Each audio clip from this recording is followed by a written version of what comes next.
વડોદરાના ધાર્મિકલાલ પંડ્યાને સંગીત ક્ષેત્રે પદ્મશ્રીથી સન્માનિત કરાશે।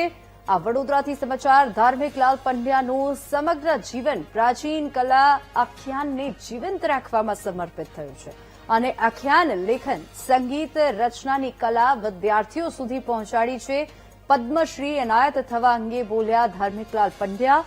આ સન્માન ગુરુ શ્રી પ્રેમાનંદ, પિતા ચુનીલાલ અને ગુજરાતી કલાને સમર્પિત કરવામાં આવ્યા છે। ધાર્મિકલાલ ચુનીલાલ પંડ્યા શું કહ્યું અને તેમની જો કારકિર્દીની વાત કરીએ તો તેમને 18 વર્ષની ઉંમરથી જ આ લાઇનમાં તેઓ પ્રવેશ્યા હતા। સંગીત ક્ષેત્રે તેઓ આગળ વધ્યા હતા। 3000થી વધારે આખ્યાનના કાર્યક્રમો તેઓએ કર્યા છે।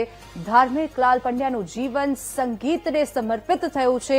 પ્રેમાનંદના લગભગ 30થી 40 અલગ અલગ રાજ્ય અને રાષ્ટ્રપતિ ભવનમાં કાર્યક્રમો તેઓએ યોજ્યા છે અને ધાર્મિકલાલ પંડ્યા એ એક આખ્યાનકાર અથવા માળભટ્ટ છે। તેમનો જન્મ 1932માં વડોદરામાં થયો હતો। વડોદરાના ધાર્મિકલાલ પંડ્યાને સંગીત ક્ષેત્રે આ અદભુત પુરસ્કાર મળવાનો છે। તેમને 18 વર્ષની ઉંમરે જ સંગીત શીખવાનું શરૂ કર્યું હતું અને આ કલા તેમને તેમના પિતા ચુનીલાલ પંડ્યા દ્વારા મળી હતી। 3000થી વધારે આખ્યાનના કાર્યક્રમો તેઓએ કર્યા છે।